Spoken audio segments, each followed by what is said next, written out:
இடைத்தேர்தல் நடைபெறவுள்ள ஆர்கே நகர் தொகுதியில் மக்கள் சந்திக்கும் அடிப்படை பிரச்சினைகள் குறித்து பல்வேறு விஷயங்களை இன்று நாள்தோறும் அலசி வருகிறோம். அந்த வகையில் செய்தியாளர் ராஜ்குமார் அங்கு இருக்கக்கூடிய ரயில்வே கடவுப்பாதை குறித்த பிரச்சினைகளை பேசி வந்தார். முன்பாக அது தொடர்பான ஒரு செய்தி தொகுப்பை பார்க்கலாம். ஆர்கே நகர் தொகுதி இடைத்தேர்தலில் வெற்றி பெறும் முனைப்பில் அரசியல் கட்சிகள் காய் நகர்த்தி வரும் சூழலில் மீனவர்கள் அதிகம் வசிக்கும் அந்த தொகுதி மக்களின் கோரிக்கைகள் என்னென்ன, அரசியல் கட்சிகளிடம் அந்த மக்களின் எதிர்பார்ப்புகள் என்னென்ன என்பது குறித்து விளக்குகிறது இந்த தொகுப்பு.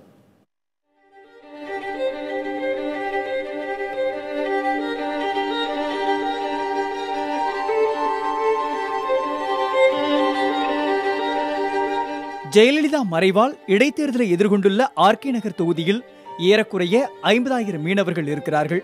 காசிமேடு துறைமுகம், எழில் நகர், வஉசி நகர் உள்ளிட்ட பகுதிகளைச் சேர்ந்த இவர்கள் தங்களுக்கான நிவாரண உதவிகள் கிடைக்கவில்லை என்கிறார்கள். வர்தா புயலால் பாதிக்கப்பட்ட போதும், கச்சா எண்ணெய் கசிவால் கடந்த 4 மாதங்களாக மீன்பிடி தொழில் பாதிக்கப்பட்ட போதும் நிவாரண உதவிகள் கிடைக்கவில்லை என்கிறார்கள்.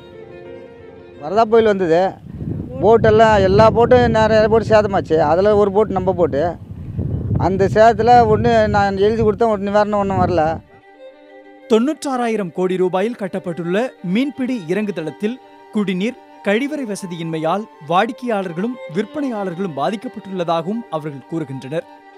மீனவர்கள் முழுமையாக போட்டு ஓனர்கள். ஏன்னா போட்டு நாங்கள் கடலுக்கு எடுக்க முடியல, எடுத்துகிட்டு வந்தாலும் 4 லட்ச ரூபாய்க்கு பிடிக்கிற மீன் 1 லட்ச ரூபாய்க்கு போச்சு. ஸோ சம்மந்தப்பட்ட போட்டு ஒரு போட்டு 3 லட்சம் 3.5 லட்சத்துக்கு அந்த 3 மாதமாக நாங்கள் நஷ்டத்தில் வந்திருக்கோம். இதெல்லாம் நாங்கள் ஃபிஷரிஸ் டிபார்ட்மெண்ட் மூலமாக தெரியப்படுத்தியிருக்கோம். அதுக்கான நிவாரணங்கள் இன்னும் வரலை.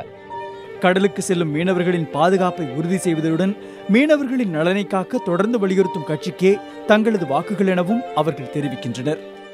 வர்தா புயல், எண்ணெய் கசிவு உள்ளிட்ட பல்வேறு பிரச்சனைகளில் சந்தித்து வரும் ஆர்கே நகர் தொகுதி மீனவ மக்கள் பல்வேறு கோரிக்கைகளை வைக்கிறார்கள். டீசல் மானியத்தை அதிகரிக்க வேண்டும் என கோரிக்கைகள் இருக்கின்றன. தங்களுடைய கோரிக்கைகளை நிறைவேற்றி தருவதுதான் எம்எல்ஏ ஆக வேண்டும் என்றும் இவர்கள் நினைக்கிறார்கள். புதிய தலைமுறைக்காக ஒளிப்பதிவாளர் சிவகுமாருடன் ரமேஷ்.